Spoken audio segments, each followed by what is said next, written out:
ہندوستان ادب کا گہوارہ اور ادب دوستوں کا ملک ہے، آسمانی ہیرو اور خداؤں کی کہانی کی سرزمین کہ جسے موسیقی اور رقص کے ساتھ بیان کیا جاتا ہے۔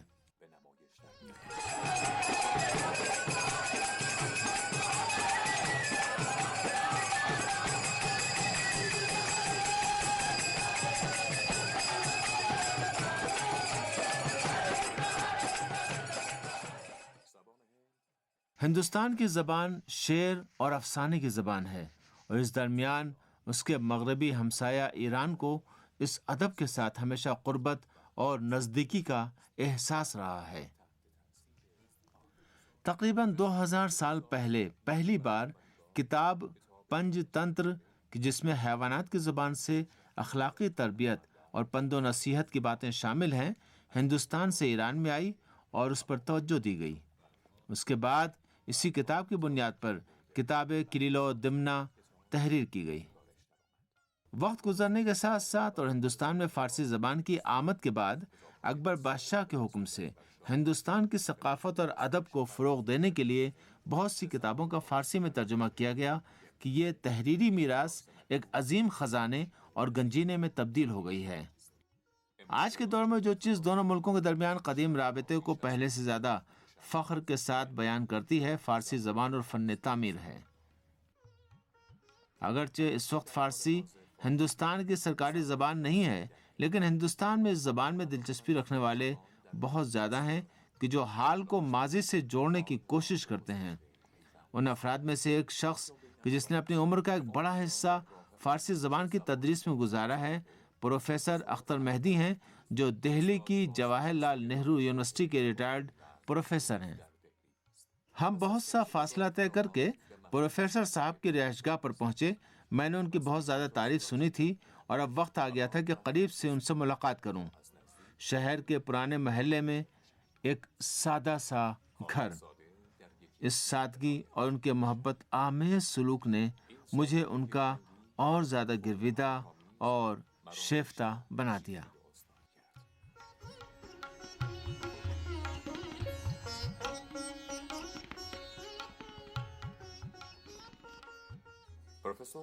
پروفیسر اختر مہدی 1951 میں الہ آباد کے گاؤں کراری میں ایک خوشحال گھرانے میں پیدا ہوئے اور بچپن سے ہی ان کے والد کی کوششوں سے ان کی تعلیم و تربیت کا خصوصی بندوبست کیا گیا، اور اس طرح وہ فارسی زبان سے آشنا ہوئے، اور بعد میں ان کا مستقبل اسی زبان سے جڑ گیا، یہاں تک کہ انہوں نے اس زبان میں ڈاکٹریٹ کی ڈگری حاصل کی اور جواہر لال نہرو یونیورسٹی میں فارسی زبان ادب کے استاد کی حیثیت سے پڑھانے لگے۔ مختصر گپ شپ کے بعد پروفیسر صاحب نے فارسی زبان میں اپنی دلچسپی کے بارے میں بتانا شروع کیا۔ فارسی سے کی طرف رغبت اس لیے ہوئی کہ وہاں شریف لوگ یا زمیندار لوگ اپنے بچوں کو ادب و تہذیب سکھانے کے لیے گلستان و بوستان کی حکایات پڑھایا کرتے تھے۔ میں جب فارسی پڑھ رہا تھا تو میرے دل میں ایک عجیب سا شوق پیدا ہوا کہ میں اس زبان کو آگے پڑھوں گا، اور چنانچہ جب آگے کلاسز آئیں تو میں فارسی ایک مضمون ایک رشتہ میرے ساتھ رہا یہ، اور اسی سے میں آخر تک کام کرتا رہا۔ ادب و اخلاق کے سلسلے میں ان چیزوں کو پڑھاتے تھے۔ اس زمانے میں فارسی زبان و ادب کے اسٹوڈنٹ کی حیثیت سے فارسی ہم نہیں پڑھتے تھے، بلکہ ہم فارسی اخلاق و تہذیب کی باتیں سیکھنے کے لیے پڑھتے تھے۔ تو اس زبان کی جاذبیت اور اس کی شیرینی نے بہرحال کافی حد تک مجھے اپنا گرویدہ بنا لیا، اور پھر میں آگے جتنی کلاسز میں چلتا رہا، دبیرستان پہنچا، یونیورسٹی پہنچا، ہر جگہ فارسی ایک سبجیکٹ کی حیثیت سے پڑھتا رہا، اور یہاں تک کہ نوبت پی ایچ ڈی کی آ گئی، اور میں نے در حقیقت فارسی زبان نے ہندوستان کی تمام زبانوں کو متاثر کیا ہے، اور فارسی ادب نے ہندوستانی ادب کو غیر معمولی طور پہ متاثر کیا ہے۔ اگر ہم غور سے دیکھیں تو فارسی زبان اور اردو زبان میں کوئی زیادہ فرق نہیں ہے۔ 67% فارسی الفاظ اردو میں پائے جاتے ہیں۔ انہوں نے اپنی گفتگو میں اس بات کی طرف اشارہ کیا کہ سلطان محمود غزنوی اور اس کے تمام افسر اس کے باوجود کہ وہ ترک تھے، جب وہ ہندوستان آئے تو وہ فارسی زبان میں اپنی خط و کتابت انجام دینے پر مجبور ہوئے، اور حتیٰ پہلے مغل بادشاہ یعنی ظہیر الدین بابر بھی فارسی زبان کو استعمال کرتا تھا۔ یہ اس بات کی دلیل ہے کہ فارسی سرزمین ہندوستان پر اپنی جگہ بنا چکی تھی، اور ان حملہ آوروں اور حکمرانوں کے پاس اس کے علاوہ اور کوئی چارہ نہیں تھا کہ یہ فارسی پڑھیں۔ انہوں نے برطانوی حکومت کی طرف اشارہ کرتے ہوئے تفصیل سے بتایا کہ کس طرح اس ملک کی پالیسیوں سے انگریزی زبان نے فارسی زبان کی جگہ لے لی۔ آج اگر اس ملک میں فارسی باقی ہے تو یہ صرف اپنے ذاتی اوصاف کی وجہ سے۔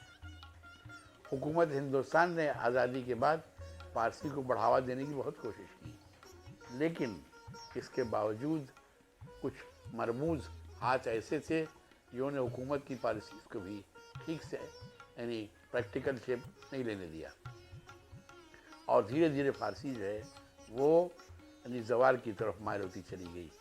ایرانی حکومت یعنی انقلاب کے بعد جو حکومت آئی، برسر اقتدار آئی، اس نے ایک سنسیئر ایفرٹ کی، یعنی مخلصانہ کوشش شروع کی، جس کے نتیجے میں آج آپ کو فارسی بہرحال کوئی تھوڑا بہت دکھائی دیتی ہے۔ فارسی ہم ہندوستانیوں کے لیے غیر معمولی اہمیت کی حامل ہے۔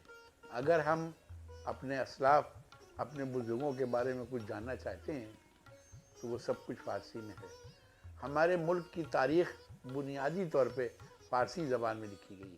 اختر مہدی نے ہمیں اسلام کی ترویج اور پھیلاؤ میں فارسی زبان کے کردار کے بارے میں بتایا۔ اسلام یعنی اگرچہ اس کا ظہور یعنی عرب میں ہوا، عربستان میں، لیکن عربستان کے بعد جب بھی کہیں باہر نکلا تو یہ فارسی زبان کے کندھوں پہ سوار ہوا، اور ساری دنیا کا سفر کیا اسلام نے۔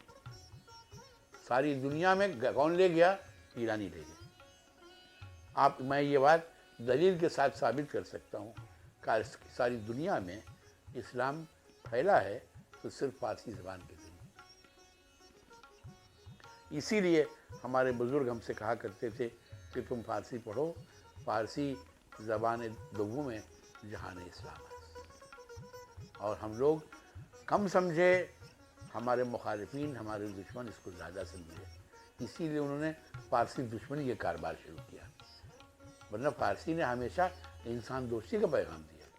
اختر مہدی نے اس بات کی طرف اشارہ کرتے ہوئے کہ پہلا دیوان حافظ ہندوستان میں چھاپا گیا، ہمیں بتایا کہ کس طرح تذکرہ نویسی، روزنامہ نویسی یا صحافت اور فرہنگ نامہ نویسی ہندوستان سے ایران گئی۔ لغت نویسی کا معاملہ یہ ہے کہ ہندوستان نے جو فن ایرانیوں کو سکھایا تھا، آج اس کی جیتی جاگتی مثال یہ ہے کہ انہوں نے اتنا بڑھایا کہ آج یہ لغت نامہ دہ خدا ایک ایرانی کی دین ہے۔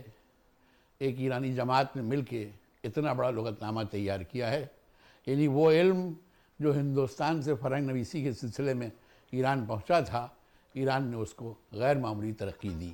اختر مہدی نے استاد شہید مطہری کی کتاب داستان راستان اور ڈاکٹر شریعتی کی کتاب فاطمہ فاطمہ است کے فارسی سے اردو ترجمے کے بارے میں بتایا، اور انہوں نے فارسی زبان میں جو کتابیں لکھی ہیں، جن میں خازن الشعراء اور کتاب شاہ محمد اجمل و زبان فارسی شامل ہیں۔ اس کے علاوہ جو میں نے زیادہ تر کام کیا ہے وہ آپ سے عرض کروں کہ ساری دنیا میں جا چکا ہے، وہ ہے راہ اسلام کی مدیریت۔ راہ اسلام ہم لوگوں نے 1980 میں انقلاب کی کامیابی کے فوراً بعد 1 سال بعد یہاں شروع کر دیا تھا، اور الحمدللہ 39 سال 38 سال سے برابر چھپ رہا ہے۔ ایران میں بھی کچھ لوگ ایسے ہیں جن کو واقعی میں کبھی نہیں بھول سکتا ہوں۔ ان میں ایک استاد مہدی محقق صاحب ہیں، اور پروفیسر رضا نصیری صاحب ہیں، اور پروفیسر توفیق سبحانی ہیں، یہ لوگ، اور ڈاکٹر حداد عادل۔ اور اگر میں ان تمام لوگوں کے بیچ میں کریمیان صاحب کا ذکر نہ کروں، کریمیان صاحب تیسرے کلچرل کاؤنسلر تھے یہاں۔ انہوں نے ہندوستان میں فارسی زبان و ادب کے سلسلے میں بہت کام کی. یہ انہی کا کہنا تھا کہ اختر مہدی تم ایک بچہ اپنا جو تمہارے 5 بیٹے ہیں تو تم ایک بیٹا خمس میں دے دو. تو میں نے چھوٹے والے عزیز کو میں نے فارسی کو وقف کر دیا. تو میں نے اس سے ذکر کیا, یہ بھی مائل ہو گیا اور یہ چلا گیا اور اس نے فارسی سیکھ لی. اور ہمیں یہ یقین ہے کہ یہ ہم سے زیادہ اگر پدر نہ تواند پسر تمام کند. پروفیسر صاحب کی جو گفتگو کے دوران اپنی مرحومہ بیوی کی یادوں اور ان کی فداکاریوں میں کھو گئے تھے, اب ان میں بات کرنے کی سکت اور ہمت نہیں تھی. مجبوراً ہم نے ان کو ان کی یادوں کے ساتھ تنہا چھوڑ دیا تاکہ ہم پروفیسر صاحب کی تاکید کے مطابق محترمہ ڈاکٹر بلقیس فاطمہ حسینی سے ملنے چلے جائیں. محترمہ ڈاکٹر بلقیس حسینی بھی فارسی زبان ادب کی پروفیسر اور دہلی یونیورسٹی کے شعبہ فارسی زبان ادب کی سربراہ ہیں.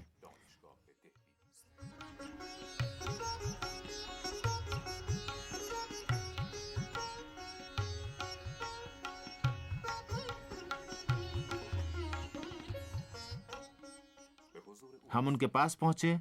جب ہم پہنچے تو ایک شاگرد سے بات چیت کر رہی تھیں.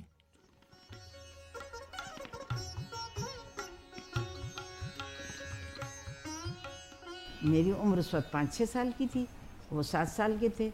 وہ مجھ سے 7 سال بڑے ہیں تو 12-13 سال کے تھے. تو ان کو فارسی پڑھانا چاہتے تھے. میں نے جو ان کو فارسی پڑھتے دیکھا تو میرے دل میں ایک شوق پیدا ہوا اور میں نے ان بابا سے اپنے کہا کہ آپ مجھے فارسی پڑھائیے.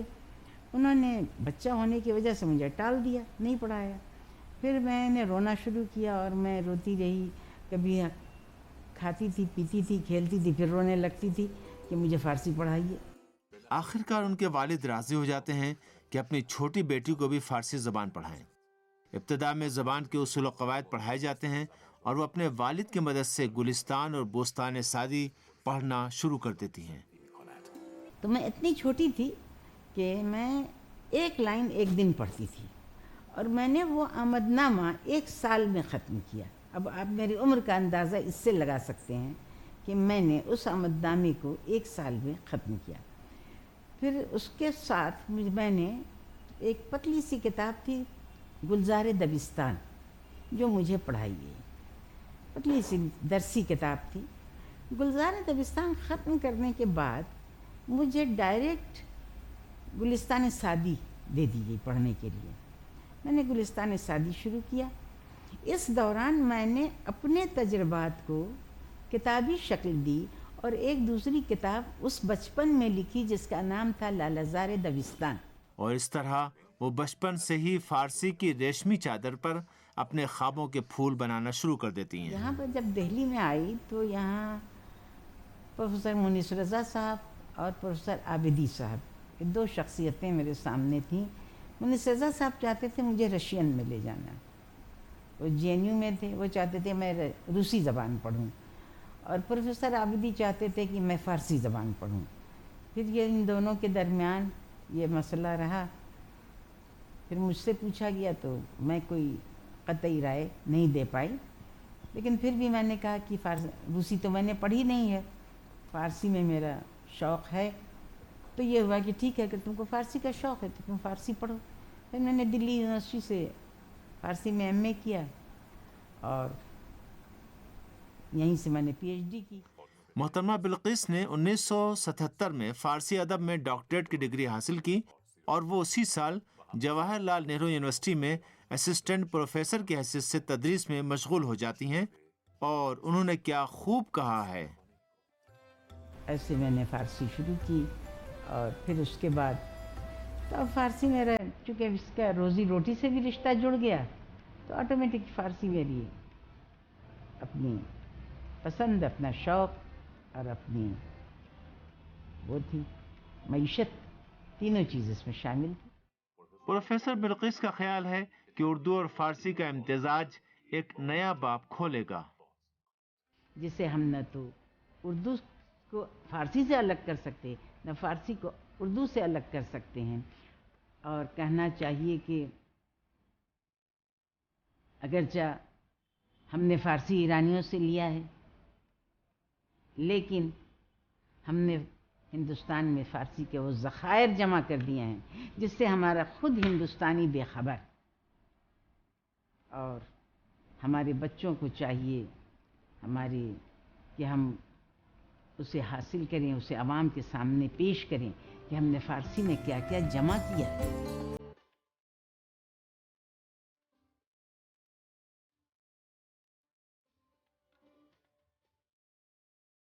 پروفیسر صاحبہ کا شمار معاشرے کی سرگرم خواتین میں ہوتا ہے اور وہ سماجی اور فلاحی کاموں میں بڑھ چڑھ کر حصہ لیتی ہیں.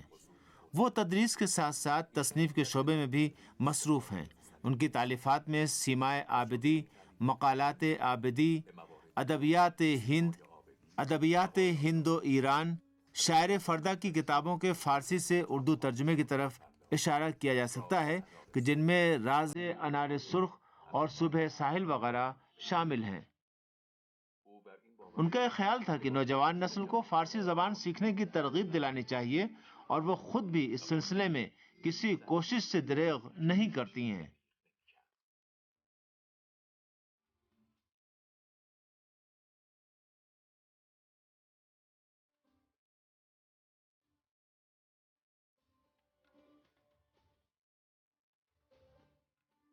ایسے نوجوانوں کو دیکھنا سچ پوچھیں تو بہت ہی خوشائند ہے کہ جو فارسی زبان میں دلچسپی رکھتے ہیں، اور یہ افتخار اور پر امیدی کا باعث ہے. میں اس نوجوان کے بارے میں زیادہ جاننا چاہتا تھا کہ جو ڈاکٹر صاحبہ سے گفتگو کر رہا تھا اور اس سے فارسی سیکھنے کا محرک معلوم کرنا چاہتا تھا. اس کا نام حسن مہدی جعفری ہے اور وہ فارسی ادب کے ڈاکٹریٹ کے اسٹوڈنٹ ہیں. وہ دہلی میں پیدا ہوئے اور ان کی عمر 30 سال سے کم ہے. فارسی زبان میں ان کی دلچسپی خطاطی کی طرف ان کے رجحان کا باعث بنی، اور اس کے باوجود کہ ابھی انہوں نے اس راستے پر قدم رکھا ہے، لیکن انہوں نے اپنی تخلیقی صلاحیت اور توانائی کا بخوبی مظاہرہ کیا ہے. وہ بڑے شوق سے ہمارے لیے خطاطی کرتے ہیں، اور فارسی زبان سیکھنے کی وجہ سے انہوں نے اب تک جو انعامات حاصل کیے ہیں ان کے بارے میں بات کرتے ہیں. وہ انعامات کی جنہوں نے ہندوستان کے اہم ثقافتی اور علمی مراکز اور ایران سے بھی حاصل کیے ہیں. وہ بڑے شوق سے ہمیں تصویر دکھاتے ہیں کہ جس میں انہوں نے صدر جمہوریہ پرنب مکھرجی سے ہندوستان کا سب سے بڑا ادبی انعام یعنی سعدی گولڈ میڈل وصول کیا ہے. وہ اپنے انعامات کے بارے میں بتاتے ہیں، اور میں سعدی اور ہندوستان میں ان کے عظیم مقام کو دیکھ کر حیرت زدہ ہوں کہ ہندوستان کا سب سے بڑا فرہنگ و ادب کا انعام ان کے نام پر ہے. اور کتاب بوستان اور گلستان سعدی کو ہندوستانی بچوں کو تہذیب و اخلاق سکھانے کی کتاب کے طور پر جانا جاتا ہے. لیکن کیا وجہ ہوئی کہ ہماری کہانی کا ہیرو فارسی زبان کا عاشق اور شیفتہ ہو گیا؟ ہر چیز آگرہ سے شروع ہوئی. آگرہ ایک خوبصورت اور تاریخی شہر ہے کہ جہاں تاج محل کی عمارت ہندوستان کے ہنر اور فن تعمیر کی علامت ہے، اور وہ دنیا کے 7 عجوبوں میں سے ایک ہے. تاج محل واقعی پرشکوہ ہے اور دریائے جمنا کے ساحل پر ایک درخشاں نگینے کی طرح چمک رہا ہے، اور روزانہ ہزاروں دیکھنے والوں کو اپنی خوبصورتی سے مبہوت اور حیرت زدہ کر رہا ہے. حسن مہدی جعفری ان عاشقوں میں سے ایک ہیں کہ جو جب بھی تاج محل کو دیکھنے جاتے ہیں تو لگتا ہے گویا پہلی بار اس کو دیکھ رہے ہیں. لیکن اس نوجوان اسٹوڈنٹ کے لیے تاج محل کی اہمیت اس وجہ سے ہے کہ اس جگہ پر فارسی زبان کا شیفتہ اور عاشق ہو جاتا ہے.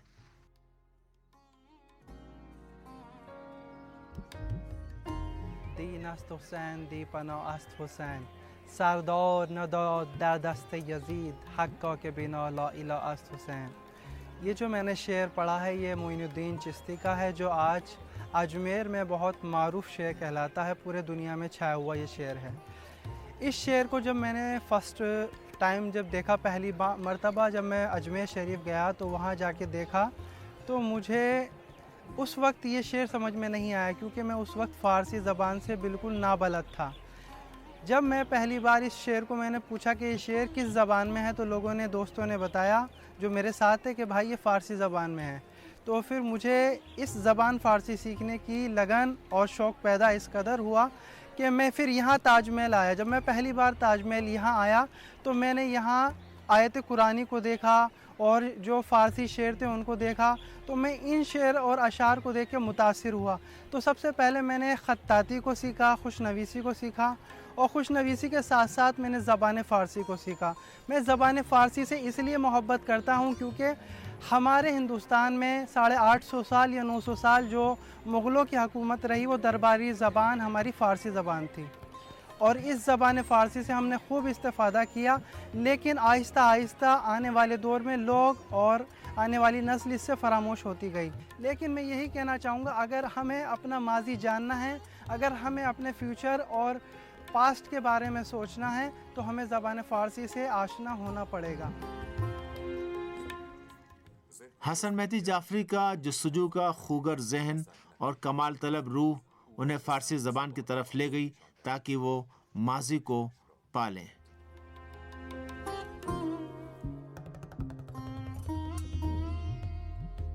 میں آپ کی خدمت میں ایک چیز کہنا چاہتا ہوں کہ ہندوستان کی فارسی زبان جو ہے صرف 2 سال یا 100 سال کی نہیں ہے، 950 سال کی ہے، یا مغلوں نے حکومت کی، جس کو ہم فارسی میں گورکانیان کہتے ہیں۔ یہ جو ملت ہے جو ہمارے ہندوستان کی اور ایران کی، یہ تعلقات آج سے نہیں ہیں، یہ قدیمی تعلقات ہیں کہ انگریزوں کے بعد انگلش کا جو دور آیا انگریزوں کا، اس دور آنے کے بعد ان دونوں رابطے میں تھوڑی سی دوری اختیار ہو گئی تھی۔ اب میں اس زبان فارسی کو اس لیے سیکھ رہا ہوں کہ میں اپنے ایران کی اور ہندوستان کے تمدن کو یکجا کر سکوں، یہ روابط جو ہیں یہ زیادہ سے زیادہ قریب تر آ جائیں۔ حسن مہدی کی نگاہ دور تک دیکھ رہی ہے، وہ تاریخ کے چبوترے پر بیٹھے ہیں اور ایسی حالت میں کہ ان کی نظر ہندوستان کے شکوہ اور جاہ و جلال پر ہے، ان کی نگاہ میں مستقبل کی امید معجزن ہے، اس دن کی امید کہ جب فارسی زبان دونوں ملکوں کے عوام کے مابین محبت اور وحدت کا پل بن جائے گی۔